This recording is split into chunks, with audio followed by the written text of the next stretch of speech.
दोस्तों, स्वागत है आप सभी का हमारे YouTube चैनल NCERT अपडेट में।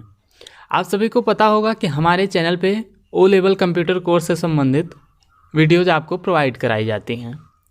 पिछले कई महीनों से हमारे YouTube वीडियोज़ पर एक ही कमेंट आ रहे थे, हमको एक ही सवाल लोग WhatsApp पे भेज रहे थे कि सर ये बताइए कि हमने चारों पेपर एक साथ भर दिया है, हम कैसे पास करें जबकि अभी तक हमने कुछ नहीं पढ़ा हुआ है।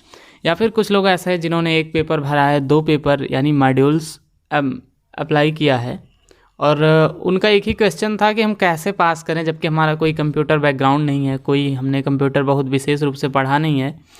तो ये वीडियो मैं आज उन्हीं लोगों के लिए बना रहा हूँ और इसमें मैं बताऊँगा कि आप कैसे ओ लेवल पास कर सकते हैं। कुछ मैं आपको टिप्स दूंगा जो कि आपके लिए 100% उपयोगी होने वाले हैं।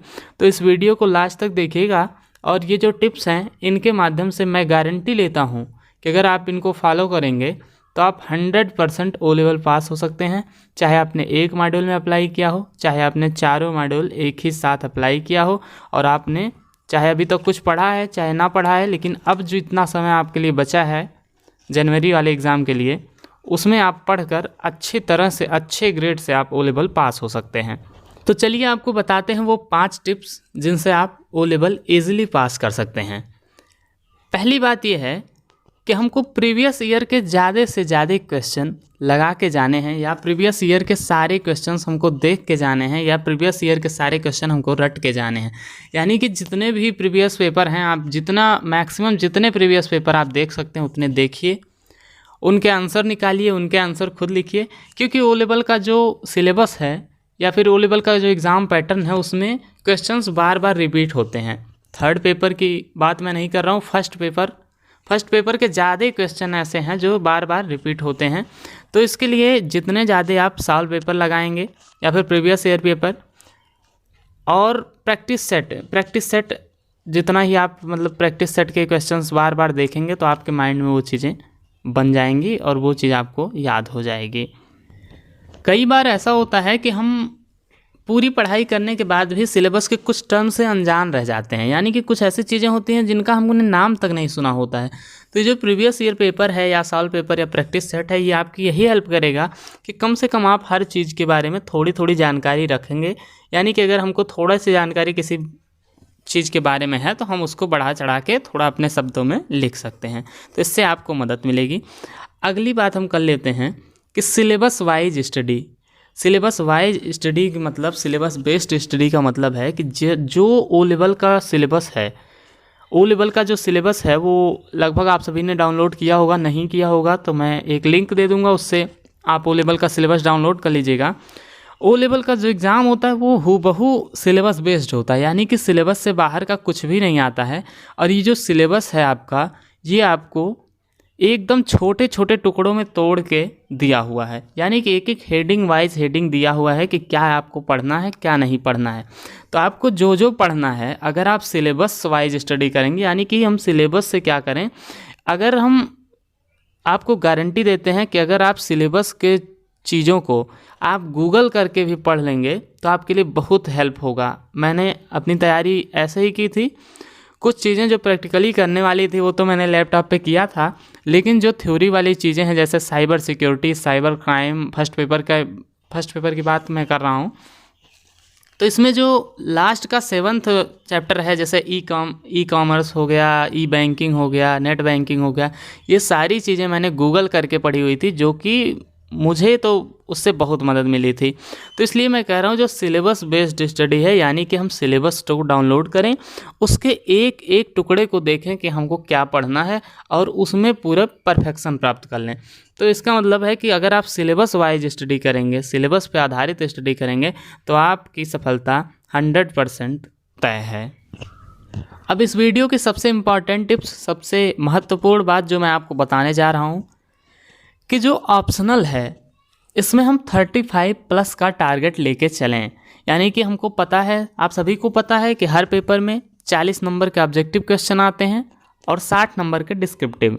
इन 40 में आपके ट्रू फॉल्स के 10 question, fill in the blanks के 10 क्वेश्चन और मिलान करने के 10 क्वेश्चन और ऑब्जेक्टिव क्वेश्चन 10 क्वेश्चन आते हैं। तो इन 40 का जो लेवल होता है, यानी पेपर का ईजीनेस होता है ये पेपर थोड़े से इजी होते हैं, यानी डिस्क्रिप्टिव की अपेक्षा ये पेपर इजी होते हैं। ये एकदम बेसिक क्वेश्चन होते हैं आपके मॉड्यूल्स के। तो हम अगर कोशिश करें तो इन पे हमारी मजबूत पकड़ बन सकती है और हम इसको 35 प्लस स्कोर कर सकते हैं, यानी 40 में हम 35, 36, 37 ऐसे करके स्कोर कर सकते हैं, ईजिली कर सकते हैं। और ये मैंने आजमाया हुआ है, इसलिए मैं आपको बता रहा हूँ कि आप इतने स्कोर इसमें कर सकते हैं, ये बहुत बड़ी बात नहीं है। और अगर आपने इसमें 35 नंबर स्कोर कर लिया तो आपको डिस्क्रिप्टिव के 60 नंबरों में सिर्फ 15 नंबर पाने की आवश्यकता रह जाएगी, यानी कि 35 और 15 जोड़ के हमको 50 नंबर बनाने हैं।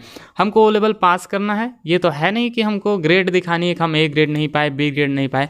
अगर आप उस श्रेणी पर हैं कि आपको बस किसी तरह से ओ लेवल पास करना है तो ये टिप्स आपके लिए बहुत मददगार है कि अगर आपने ऑब्जेक्टिव में अच्छे क्वेश्चन बना लिए तो आपको डिस्क्रिप्टिव में मात्र 15-20 नंबर पाना रहेगा, और 15-20 नंबर के लिए आप तो कुछ ना कुछ लिख ही लेंगे।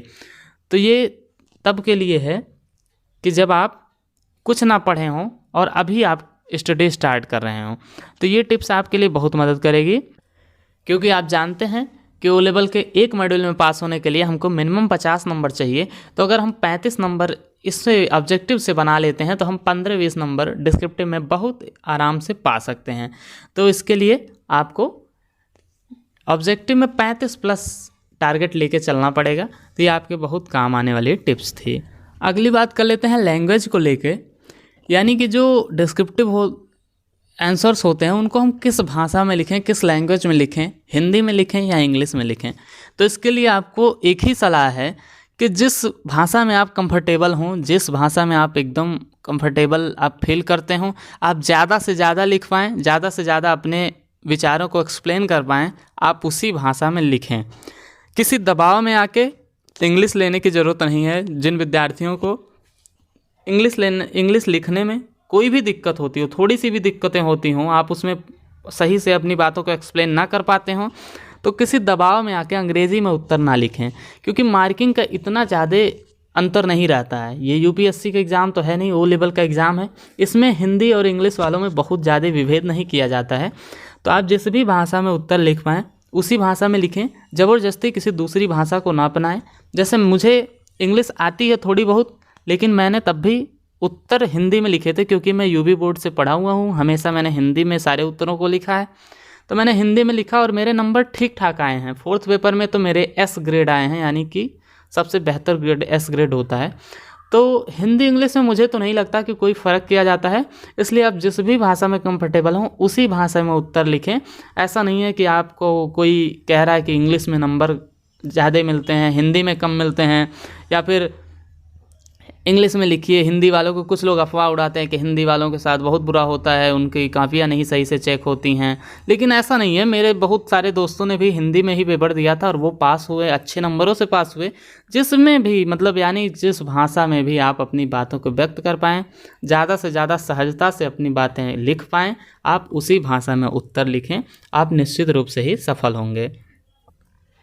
अब आज के वीडियो की ये अंतिम टिप्स है कि जो राइटिंग है हमारी वो कैसी होनी चाहिए, वो बहुत शानदार तरीके से लिखी होनी चाहिए। यानी कि आप कोशिश करिए कि आप बेहतर से बेहतर सुंदर लिखावट में आप पेपर को लिखें।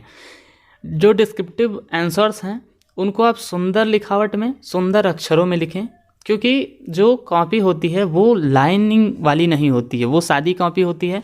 तो कुछ लोग क्या कहते हैं, लाइनों को टेढ़ा कर देते हैं या फिर लिखने की प्रैक्टिस नहीं होती है।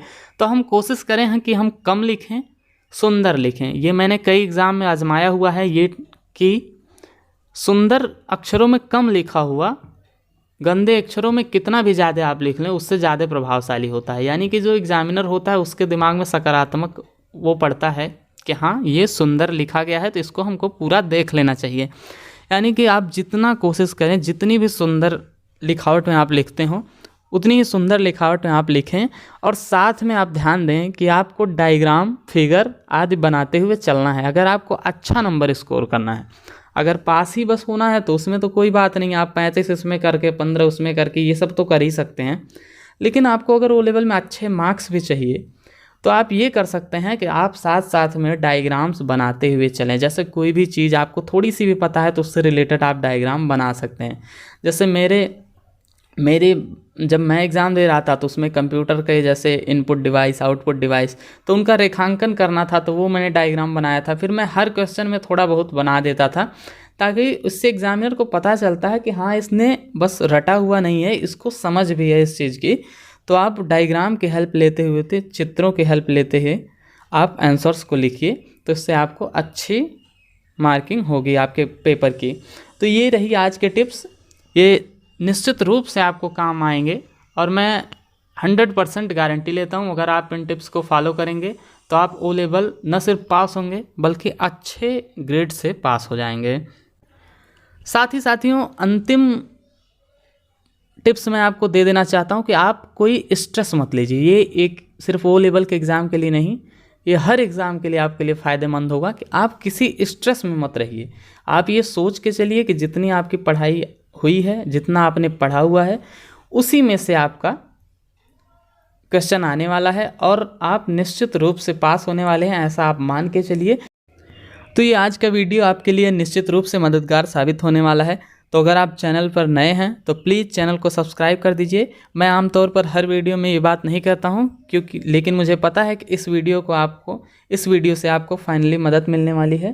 तो आप चैनल को सब्सक्राइब करके हमारा सहयोग करें, वीडियो को ज़्यादा से ज़्यादा मित्रों तक शेयर करें ताकि लोग इसका लाभ उठा पाएँ। धन्यवाद।